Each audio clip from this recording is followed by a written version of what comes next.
CBI ED के द्वारा पूरे देश की डेमोक्रेसी को खत्म, 2024 के चुनाव लड़ने की तैयारी, राहुल गांधी, ममता दीदी से लेकर तेलंगाना से लेकर के महाराष्ट्र, बिहार और अब अरविंद केजरीवाल, मतलब दिल्ली का सीट जीतने के लिए अरविंद केजरीवाल को टारगेट करना यह डेमोक्रेसी के लिए खतरा है।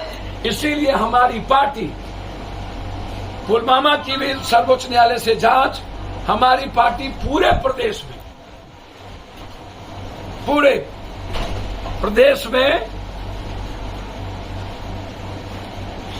धरना का कार्यक्रम, पहले हम पटना में 1 दिवसीय धरना का कार्यक्रम इन तीनों मुद्दे पर कि हमारी सरकार चीजों को वापस ले, सीबीआई ईडी के द्वारा अब नहीं चलेगा और इस लड़ाई की शुरुआत हम सभी विपक्षों से मांग करते हैं कि एक साथ होकर लड़ें। जरूरत पड़ेगी तो इस मुद्दों पर हम बिहार बंद भी करेंगे, जरूरत पड़ेगी तो इस मुद्दों पर ईद के बाद हम रेलवे को भी रोकेंगे।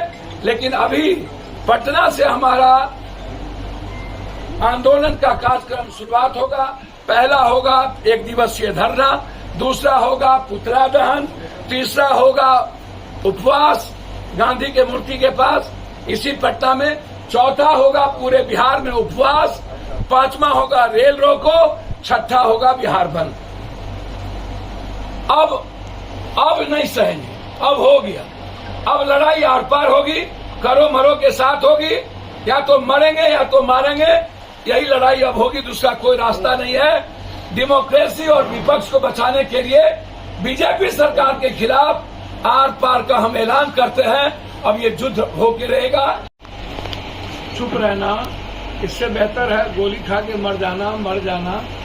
लेकिन जिस तरीके से लगातार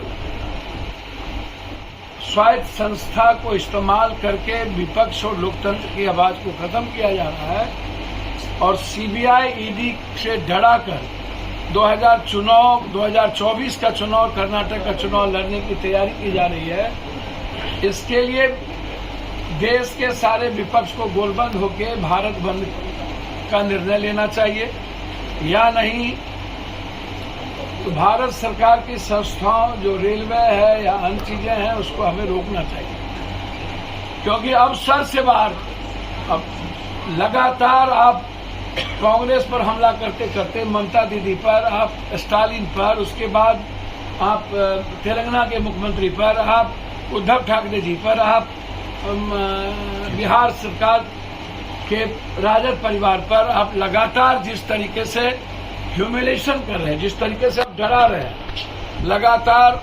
अब अरविंद केजरीवाल जी, पहले आपने 2 मंत्री, अब अरविंद केजरीवाल जी को आप चैट दिखाते हैं, उसको आपने सीबीआई कल बुला लिया। अब मुझे लगता है कि अरविंद केजरीवाल जी क्या वैश्य नहीं है? यदि जैन वैश्य है, ओबीसी है, और यदि वो क्रिकेट वाला कौन जो भाग गया सट्टा बाजार, ललित मोदी यदि वैश्य है तो अरविंद केजरीवाल जी भी ओबीसी है, वो भी वैश्य है। तो नरेंद्र मोदी जी को, अमित शाह जी को वैश्य पद क्यों नहीं रहा है? अरविंद केजरीवाल ने घोटाला किया या नहीं किया, उनके मंत्री जेल में। अरविंद केजरीवाल काम तो ठीक ठाक कर ही रहे हैं। और अब सबसे बड़ी बात है कि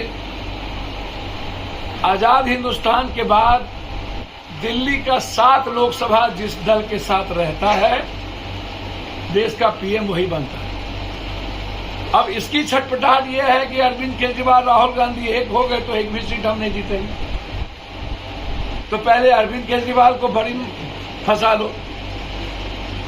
हम और हमारी पार्टी अरविंद केजरीवाल को राहुल गांधी जी के बाद और राहुल गांधी जी के घर को जिस तरीके से इन्होंने खाली करवाने का प्रयास किया है, यह अनडेमोक्रेटिक है, ये डेमोक्रेसी इसकी इजाजत नहीं देती है।